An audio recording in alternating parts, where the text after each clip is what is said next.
Ok, salut tout le monde, bienvenue dans une nouvelle vidéo. Aujourd'hui on se retrouve pour tester le Yongnuo 50 mm, une optique qui coûte 40 €. Alors le 50 à 8 en fait c'est une optique qu'on utilise genre tout le temps, que ce soit pour du portrait, pour la vie de tous les jours. C'est un objectif qu'on vous conseille vraiment pour commencer parce qu'il coûte pas cher, il est tout petit, tout léger, il s'adapte sur plein d'appareils, autant sur APS-C que sur micro 4 tiers que sur plein format. C'est un objectif que vous allez pouvoir garder pas mal de temps et surtout c'est un objectif qui a grande ouverture. 50 1.8, f1.8 c'est une grande ouverture, ça vous permet d'avoir beaucoup de flou derrière. C'est généralement ce qu'on cherche pour avoir un effet professionnel entre guillemets. Je mets des gros guillemets parce que c'est pas parce qu'il y a du flou à l'arrière-plan que votre photo en est plus belle. C'est juste un effet comme un autre. Le Yongnuo est disponible en deux montures, monture Nikon F et monture Canon EF. De coup, donc, pour les gros boîtiers qui existent déjà. À savoir que moi, pour mon Sony, du coup, j'ai pris la monture Canon de façon à essayer de le tester avec la MC11. Pour ma part, ça marche pas. J'ai pas le contrôle du diaphragme, il est tout le temps qu'à la f1.8 et je sais pas le bouger. Et j'ai surtout pas l'autofocus. Ce qui est assez chiant quand même. Du coup, je l'ai testé sur le 5D3 de mon ami que vous avez vu ici au tout début de la vidéo, dont je vous mettrai la chaîne en commentaire, qui s'appelle Exploration Nature. J'ai testé donc sur son 5D3, qui est un boîtier plein format, un boîtier du coup assez exigeant quand même. Du coup, une optique à 40 € sur un boîtier aussi cher que ça, à savoir qu'il coûte 9, 2500, 3000 €. Je voulais voir un petit peu ce que ça donnait, et des premiers résultats, j'en suis assez content. Ok, vous avez l'habitude, comme dans beaucoup de vidéos où je teste du matériel, ça va se dérouler en trois parties. Première partie, niveau physique, qu'est-ce que ça donne, niveau construction. Deuxième partie, le test plus tourné photo. Troisième partie, test plus tourné vidéo. En sachant que du coup, je l'ai utilisé sur un Canon 5D3, du coup, il n'y aura pas l'autofocus en vidéo.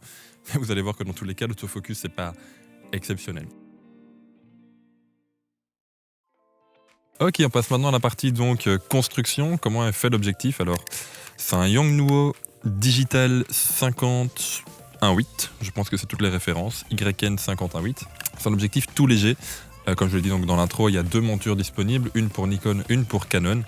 C'est pour du plein format, donc ça c'est un bon point. Alors l'objectif, niveau construction, il n'est pas terrible. C'est vraiment que du plastique, on entend vraiment bien ici. Avion. Merci. Je ne l'ai pas testé sous la flotte, dans la poussière, etc. Mais je suis persuadé qu'il ne tiendra pas. Maintenant, l'avantage, c'est qu'il coûte 40 €. Donc, si jamais vous avez envie de faire des photos dans un milieu un peu risqué pour votre matériel, bah, autant prendre un objectif comme ça que vous allez flinguer. Je préfère perdre 40 € qu'en perdre 300 ou 400 avec un autre objectif. Sinon, à part ça, bah, il n'est pas si mauvais que ça au final. Il y a un commutateur autofocus manuel focus, en sachant que lorsqu'il est sur autofocus, on ne peut pas du tout toucher au manuel, ça s'entend. On dirait un peu un moteur de Lego. La bague de mise au point est très petite et elle est pas top. Hein. On passe d'un côté à l'autre très vite, en je dirais un quart de tour. En parlant de la zone la plus proche de mise au point, c'est un objectif pas mal pour la proxy. Il fait la mise au point jusqu'à 45 cm. Pour un 50, c'est assez cool. Tu peux avoir des photos assez sympas avec pas mal de flou d'arrière-plan du coup à 1.8. Après, niveau lentille, c'est une lentille 52 mm. Je pense que tout est en plastique. J'ai oublié de vous faire des plans lorsque je l'ai reçu, mais la boîte, évidemment, est toute petite. En plus de ça, ça m'a fait marrer. C'est la première fois que j'ai vu ça. Sur les lentilles arrière et avant, il y avait un plastique. J'ai jamais vu ça. D'habitude, il n'y a rien devant. C'est pas juste un jouet, quoi. Donc voilà, niveau construction, c'est pas top. Ça se ressent du coup parce qu'il est tout léger. Ça, c'est un super bon point, le fait qu'il soit tout léger. Mais c'est vraiment pas top, quoi.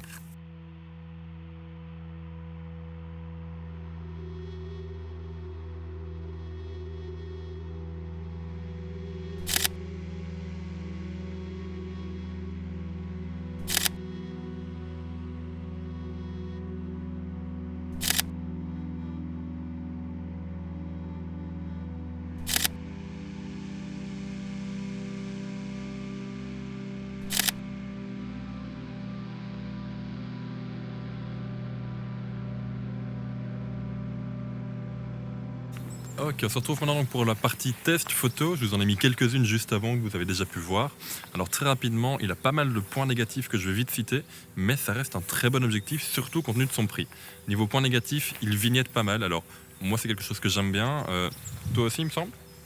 Vignettage? Ouais, j'adore, franchement il est top à ce niveau-là. Enfin, moi j'aime bien le vignettage, surtout quand il est vraiment, il est quand même, il reste assez naturel, je veux dire, sur la photo. Et franchement à ce niveau-là, un point positif avec le bokeh. Pour toi, t'aimes bien? Ouais, j'aime bien. Ok. Franchement, ouais. Oui, Donc oui, voilà, celui-là. c'est un point ni négatif ni positif, ça dépend vraiment de ce que vous aimez. Donc il vignette pas mal, les bords de l'image sont donc sombres. Niveau piqué, c'est pas génial, il est un petit peu mou. Maintenant, ça peut se rattraper en post-prod en rajoutant un peu de netteté. Au niveau du flare, il est assez sensible, mine de rien. Ça veut dire que dès que le soleil rentre dans le cadre, rentre dans l'image, vous allez avoir des taches lumineuses qui vont apparaître. Bon, de nouveau, ça c'est selon vos goûts. Personnellement, j'aime beaucoup. Mais sinon, à part ça, c'est un super objectif. Juste point extrêmement négatif, et c'est pas une faute de goût, l'autofocus est bruyant et pas très rapide. Donc voilà, ça c'est à vous de voir. Après, pour le reste, ça reste un très très bon objectif. Comme Kevin l'a dit, le niveau bokeh, il est terrible. Il offre vraiment un très très beau flou d'arrière-plan. Du coup, pour le portrait notamment, c'est pas mal. Surtout compte tenu de son prix, de nouveau, je vous rappelle, un objectif à 40 € qui offre une qualité pareille, bah c'est sympathique.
Lui, c'est un couinement, lui. Et tu le tournes doucement.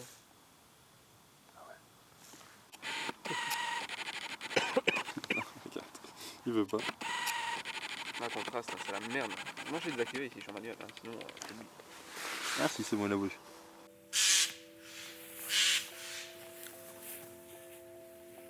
Alors niveau vidéo, franchement, je suis assez déçu comparé aux performances photo. En photo, vous l'aurez compris, je suis très content parce que il a vraiment une super bonne qualité et même si l'autofocus n'est pas hyper bon, franchement, il fait le travail. Mais en vidéo, c'est autre chose. La qualité optique est toujours aussi bonne, évidemment, autant de flou, les flards, on peut bien s'amuser avec en vidéo, du coup, c'est vraiment sympa. La netteté est pas top non plus, mais de nouveau, ça peut s'arranger en post-prod. Le vignettage est là, mais personnellement, je vous l'ai déjà dit, ça me dérange pas trop. Par contre, niveau autofocus, il est vraiment très mauvais. Je vous l'ai dit encore une fois, j'ai testé sur un 5D3 et donc pas un appareil avec un autofocus continu. Donc ça, malheureusement, je pourrais pas vous le tester. Mais l'autofocus que tu fais au tout début, en one shot, au tout début de ta prise, est pas hyper bon et en plus il fait énormément de bruit. Donc j'ai peur qu'avec un autofocus continu, il fasse également beaucoup de bruit, ce qui pourrait du coup gâcher le son de vos vidéos. Donc du coup, c'est une optique que je vous recommande si vous faites de la photo. À 200%, je vous recommande vu le prix, allez-y. Mais pour la vidéo, je vous recommande plutôt de l'utiliser en manuel, même si la bague de mise au point est très fine et pas forcément simple à utiliser. Ce sera de toute façon, ça vous offrira de toute façon un meilleur rendu qu'avec l'autofocus qui est vraiment à oublier dans tous les cas. Ouais. Ok, on est déjà à la fin de cette vidéo, j'espère qu'elle vous aura plu. N'hésitez pas à mettre un j'aime, un commentaire, à partager, pourquoi pas à vous abonner si vous venez d'arriver. J'aime bien vous tester comme ça des petits matériels qui coûtent pas trop cher, un petit objectif pour 40 € du coup c'est assez sympa. Je vous mets le lien en description de où l'acheter sur Amazon. Il y a une version 2 maintenant qui est sortie depuis quelques mois qui coûte 80-90 € et qui a l'air un petit peu plus rapide niveau autofocus. C'est pas celle-là que j'ai testé, il faudra peut-être que je le fasse un de ces jours. Bref, n'hésitez pas à mettre en commentaire si ça vous intéresse et puis on se retrouve dès mercredi à 18 h pour une nouvelle vidéo. Salut! Ciao.